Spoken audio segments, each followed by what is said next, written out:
ये कहानी है सुहानी की, जो कि शहर में पली बढ़ी लड़की थी, जिसकी शादी नूरपुर गांव के लड़के शोभित से हो जाती है। दरअसल उन दोनों के पिता पुराने गहरे दोस्त थे, जिन्होंने बहुत पहले ही उन दोनों का रिश्ता पक्का कर दिया था।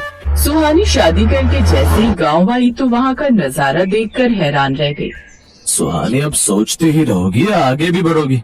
देखो हमारी नाव आ चुकी है। ये सब नदी का नजारा कितना खूबसूरत है ना सौरभ। मैं इसकी खूबसूरती में इतना खो गई हूँ कि बिल्कुल भी अपनी पलकें तक नहीं झपका पा रही हूँ।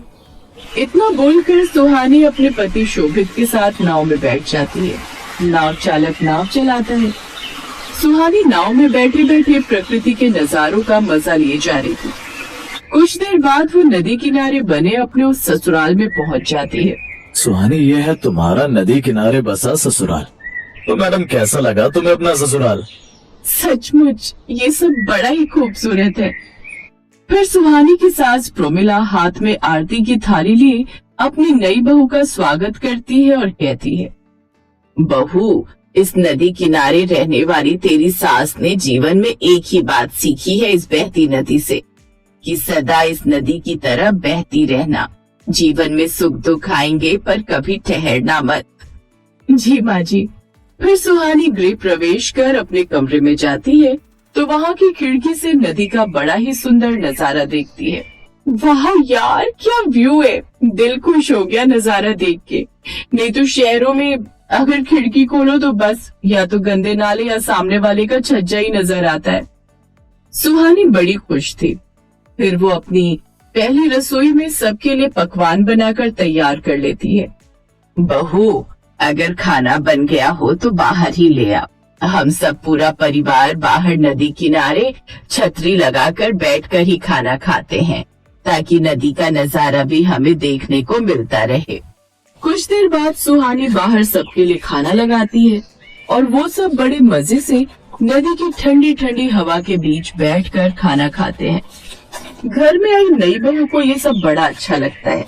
एक रोज सुहानी कपड़े धोने लगती है, लेकिन तभी अचानक से लाइट चली जाती है।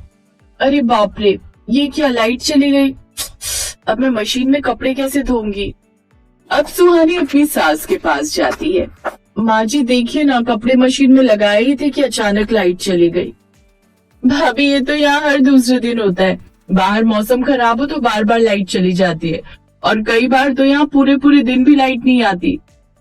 हाँ बहू, इस नदी किनारे बने ससुराल के जितने फायदे हैं उतने नुकसान भी हैं।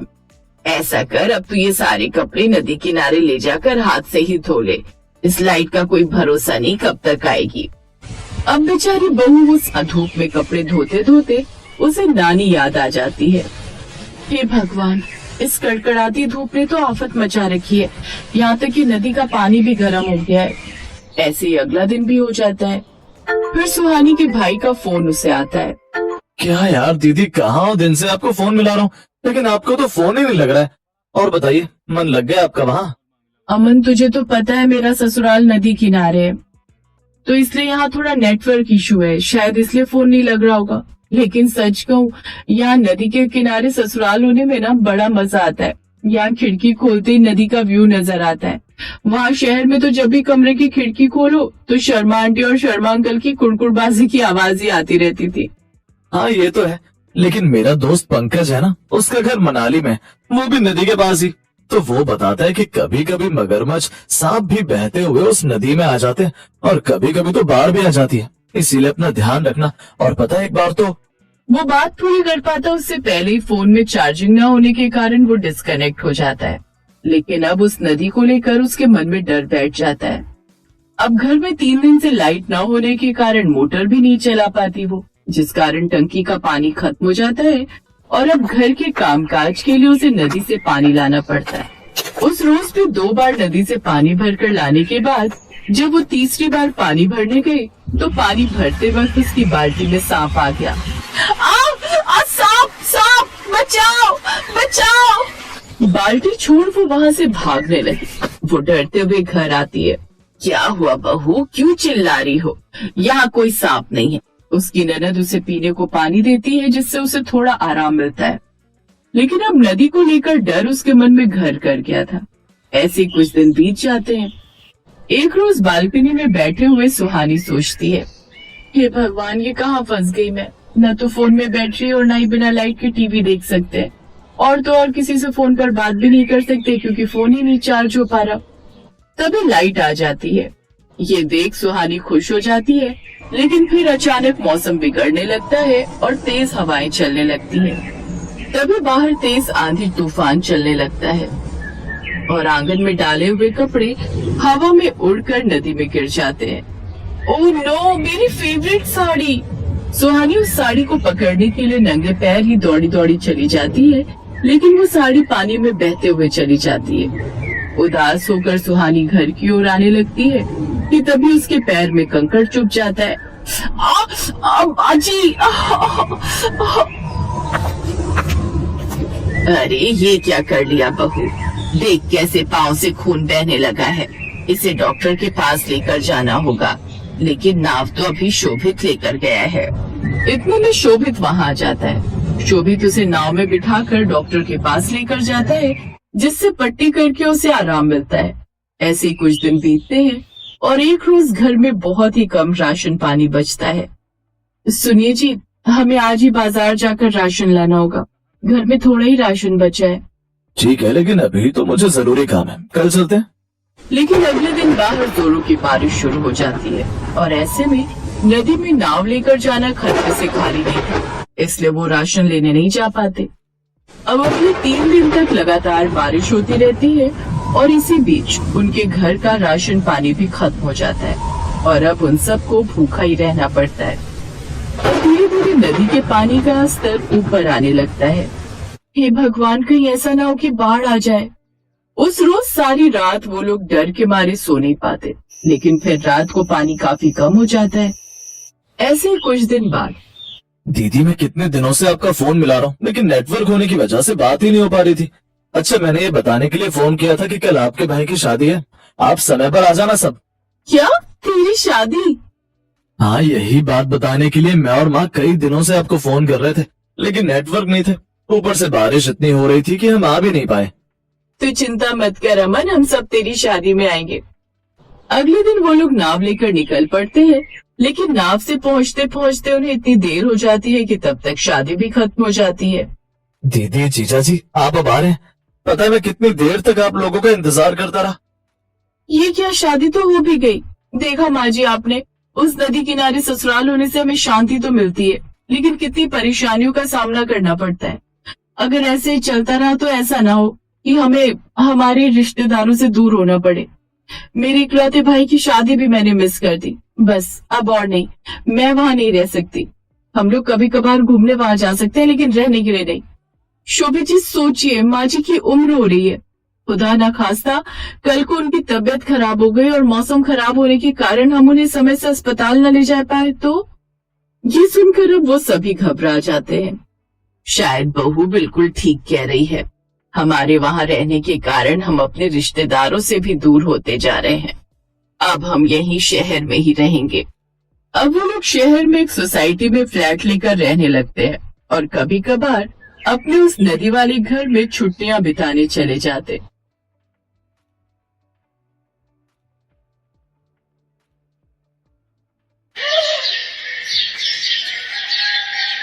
शादी के बाद रानी अपने ससुराल पहुंच गई। ससुराल में सास ससुर के अलावा जेठ और जेठानी भी थे। रानी ने पैर मारकर चावल से भरा लोटा गिरा दिया। तभी सास ने कहा, बड़ी बहू, जल्दी से ये चावल बटोर लो, अभी रानी बहू इन्हीं चावल की खिचड़ी बनाएगी। जी सासू माँ। जेठानी ने सारे चावल उठा लिए। ये सब देखकर रानी को बड़ी हैरानी हुई, लेकिन फिर उसने सोचा, हो सकता है इन्हीं चावल से खिचड़ी बनाने की कोई परंपरा होती होगी इस घर में।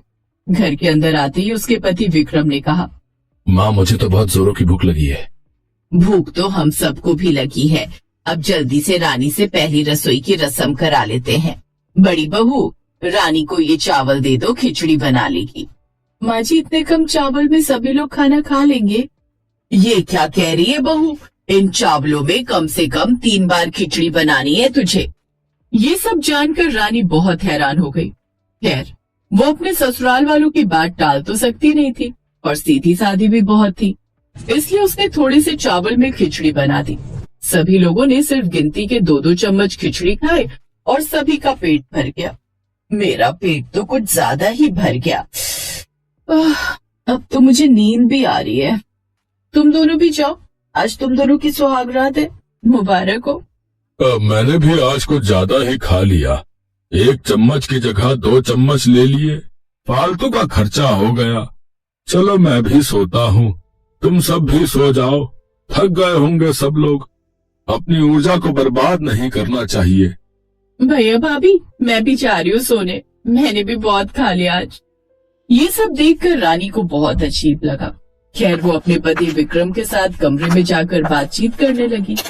विक्रम जी, पक्का बताइए, आप लोगों का पेट भर गया है ना, या फिर आप लोग मुझसे ज्यादा काम नहीं करवाना चाहते थे इसलिए इतना थोड़ा सा खाना बनवाया? ये तुम कैसी बातें कर रही हो? हम लोगों का पेट तो कुछ ज्यादा ही भर गया है। मुझे पता है तुम ऐसी बातें क्यों कर रही हो, क्योंकि तुमने कुछ ज्यादा ही खा लिया है और नींद में ये सब बोल रही हो। खैर दोनों की सुहाग रात हुई और सुबह रानी जल्दी उठकर बाथरूम में नहाने जाने लगी। तभी विक्रम की नींद खुली। उसने रानी का हाथ पकड़कर उसे बिस्तर पर खींच लिया। कहाँ जा रही हो रानी? मैं बाथरूम में नहाने जा रही हूँ, छोड़िए मुझे। पागल वागल हो क्या तुम? इतनी ठंड पड़ रही है और तुम नहाने जा रही हो? और वैसे भी अभी 2 दिन पहले ही तो तुमने नहाया होगा, शादी थी तुम्हारी। ऐसा करो, सिर्फ शौच कर लेना, बाकी कुछ भी मत करना। फालतू में पानी बर्बाद नहीं करना चाहिए इतनी ठंड में। अगर तुमने नहाया तो पूरे परिवार वाले पूरा घर सर पर उठा लेंगे। रानी अपने पति की बात टाल नहीं सकती थी, लेकिन उसे ये भी अजीब लगा। वो सिर्फ शौच करके बाहर आ गई। विक्रम उठा, उसने शौच भी नहीं किया और वही रात वाली शेरवानी फिर से पहन ली। ये क्या, आपने तो वही दूल्हे वाली शेरवानी फिर से पहन ली? 1 साल पैसा इकट्ठा करके मैंने ये शेरवानी बनवाई थी और सबको बहुत पसंद भी आई थी, तो मैं दूसरे कपड़े क्यों पहनूं? जब तक ये शेरवानी बर्बाद नहीं हो जाती, फट नहीं जाती, तब तक मैं सिर्फ यही पहनूंगा। और तुम भी वही दुल्हन वाली साड़ी ही पहनोगी, और कुछ मत पहन लेना। खैर रानी ने भी वही साड़ी पहन ली। दोनों लोग बाहर आ गए। तभी रानी ने अपनी सास को बोला, मैं सबके लिए चाय बना देती हूँ और कुछ नाश्ता करना हो तो बताइए, मैं वो भी बना देती हूँ। बहू, हमें बेफिजूल खर्चा नहीं करना चाहिए। सुबह नाश्ता करने की क्या जरूरत है? अभी तो रात का खाना ही नहीं पच पाया है। ऐसा करो, हम सबके लिए 1-1 चम्मच चाय बना दो। 1-1 चम्मच चाय? 1-1 चम्मच चाय से क्या हो जाएगा? लगता है हमारी बहू भी एक ही दिन में हमारे रंग में रंगने लगी है। 1-1 चम्मच चाय शायद बहू को ज्यादा लग रही है। तो बहू ऐसा करना कि सिर्फ 1 चम्मच चाय बना देना, हम सब लोग 1-1 बूंद चाय पी लेंगे। अरे नहीं नहीं, मैं 1-1 चम्मच ही चाय बना देती हूँ सबके लिए। रानी किचन में जाकर सबके लिए 1-1 चम्मच चाय बनाने लगी। चाय बनाते बनाते वो खुद से ही बातें करने लगी। मेरे ससुराल वाले तो कुछ ज्यादा ही कंजूस हैं। इतनी कंजूसी मैंने तो आज तक किसी फिल्म में भी नहीं देखी। बताओ, 1-1 चम्मच चाय कौन पीता है? मैं तो इस घर में अभी नई नई आई हूँ, ज्यादा कुछ बोल नहीं सकती, लेकिन ये आखिर कब तक चलता रहेगा? मुझे तो बहुत तेज भूख लगी है। कल रात भी सिर्फ मैंने 2 चम्मच खिचड़ी खाई थी। तभी किचन में उसकी ननद और जेठानी भी आ गए। अरे भाभी, इतनी देर हो गई, इतने में तो पूरे गांव की चाय बन जाती। देखो चाय गर्म तो हो गई है। ननद जी, जब तक चाय अच्छी तरह से उबल ना जाए तब तक चाय पीने में मजा नहीं आता। इतने में जेठानी ने गैस बंद कर दी। देवरानी जी, चाय ज्यादा उबालने से क्या हो जाएगा? खौलते हुए चाय तो कोई पी नहीं पाएगा, ये तो ठंडी हो रही है। इस वजह से बस थोड़ा सा चाय का पानी गर्म हो जाए, उतना ही काफी है। वरना हम लोग तो चाय को गैस पर पकाते ही नहीं है। रात में चाय पत्ती को पानी में घोल कर रख देते हैं और सुबह पी लेते हैं। ठंड की वजह से थोड़ा बहुत गर्म करना पड़ता है। फालतू में गैस की बर्बादी नहीं करनी चाहिए। ये सब सुनकर रानी को कुछ ज्यादा ही अजीब लगने लगा। सभी लोगों ने 1-1 चम्मच चाय को 10 बार में खत्म किया। आप सभी लोगों ने अभी तक वही बारात वाले कपड़े क्यों पहन रखे हैं? क्यों बहू, ये कपड़े अच्छे नहीं लग रहे हैं क्या? इतनी ठंड में दूसरे कपड़े क्यों पहने हम लोग? फालतू में पानी खर्च होगा, बिजली खर्च होगी। तेरे पति ने तुझे कुछ समझाया नहीं? जब तक ये कपड़े फट नहीं जाते तब तक हम लोग यही पहने रहेंगे। खैर धीरे धीरे वक्त बीतता गया। रानी को बहुत भूख लग रही थी। दोपहर के वक्त रानी ने अपनी सास को बोला, सासू माँ, दोपहर के खाने में क्या बनाऊं? बहू, अभी कल रात में ही तो पेट भर के खाया था। इतनी जल्दी खाने की क्या जरूरत है? सबसे पहले तो मैं तुझे इस घर के नियम बता देती हूँ। हम लोग सिर्फ रात में खाना खाते हैं। और हाँ, घर की सभी लाइटें बंद करके सो जा। फालतू में बिजली खर्चा नहीं करनी चाहिए। रात में जब घर के सारे मर्द काम से लौट आएंगे तभी लाइट चालू करना और तभी खाना बनाना। खैर, रानी ने अपनी सास के कहने पर घर की सारी लाइटें बंद करके अपने कमरे में जाकर लेट गई। उसे नींद तो आ नहीं रही थी, इसीलिए वो अंधेरे में रजाई के अंदर इधर से उधर करवटें बदलती रही। उसे भूख भी बहुत तेज लगी हुई थी। मेरे माँ बाप ने ना जाने कौन से कंजूस खानदान में मेरी शादी तय कर दी। खैर, भूख से तड़पते हुए रानी भी सो गई। रात को जब उसका पति काम से वापस आया तब रानी को थोड़ी राहत मिली। वो अभी तक शेरवानी में ही था। अच्छा हुआ आप आ गए। अब जल्दी से हाथ मुंह धो लीजिए, तब तक मैं सासू माँ से पूछकर खाना बना देती हूँ। अरे, इतनी ठंड में हाथ मुंह क्यों धोऊं मैं कहीं मजदूरी करने गया था क्या? फालतू में पानी बर्बाद नहीं करना चाहिए। वो कहावत नहीं सुनी तुमने, जल ही जीवन है, जल है तो कल है। उसके बाद रानी भागकर अपनी सास के पास गई और खाने के बारे में पूछने लगी।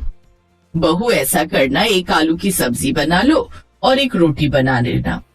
सभी लोग एक एक दो निवाले खा लेंगे और यही हर रात तुझे बनाना है।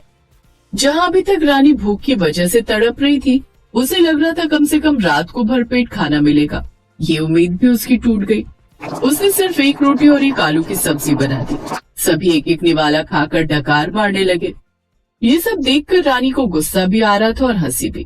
फिर रात में 12 बजे चुपके से रानी अपने लिए किचन में जाकर खाना बनाने लगी। तभी उसकी सास वहाँ पर आई और सारा खाना उठाकर बाहर फेंक दिया और गुस्से से बोली, आज के बाद अगर ऐसा कुछ करने की कोशिश की तो तुझे भी उठाकर घर से बाहर फेंक देंगे। तेरी वजह से आज इतना खाना बर्बाद हुआ है। जितना खाना 1 महीने में हम लोग खाते हैं उतना तो अकेले खाने जा रही थी। तो इस तरह रानी उस कंजूस ससुराल में फंस चुकी थी। धीरे धीरे कई महीने बीत गए। हर रात सिर्फ एक निवाला खाकर रानी किसी तरह जिंदा थी। ना ही कोई नहाता था और ना ही कोई ढंग से खाना खाता था। अभी तक सभी लोग वही शादी वाले कपड़े पहने हुए थे, लेकिन इसका परिणाम ये रहा कि रानी तो बुरी तरह बीमार ही पड़ गई। पूरा ससुराल बीमार पड़ गया। इसी तरह विक्रम डॉक्टर को बुलाकर लाया। तब डॉक्टर ने कहा, मैंने आप सभी लोगों का चेकअप किया। आपके शरीर में ना हीमोग्लोबिन है ढंग से, ना ही प्रोटीन है, और जीवित रहने के लिए जो भी चाहिए होता है वो कुछ भी आप लोगों के शरीर में नहीं बचा है। बहुत सारी बीमारियों ने आप लोगों को घेर लिया है। आप लोगों को परिवार सहित 2 महीने अस्पताल में भर्ती रहना पड़ेगा। हर रोज नहाना पड़ेगा, जो हम खिलाएं वही खाना पड़ेगा। अब मजबूरी में पूरे परिवार को अस्पताल में भर्ती करना पड़ा, लेकिन 2 महीने एडमिट रहने पर लाखों रुपए खर्च हो गए। जब सभी लोग ठीक होकर वापस घर लौटे तब उसके ससुर ने कहा, आज हमें अस्पताल में पूरा खाना खाकर पता चला कि इतना भी हम खाना खा सकते हैं। आज हम मौत से बचकर लौटे हैं। अस्पताल में हमारा इतना पैसा खर्चा हो गया जितना हमारी पूरी जिंदगी में खर्च नहीं हुआ। इसीलिए आज के बाद हम सभी हर रोज नहाएंगे और पौष्टिक खाना खाएंगे। हमारी वजह से बहू का भी बुरा हाल हो गया। हमें माफ करना बहू। उस घटना के बाद उस परिवार की कंजूसी हमेशा हमेशा के लिए खत्म हो गई और रानी अपने ससुराल वालों के साथ खुशी खुशी रहने लगी।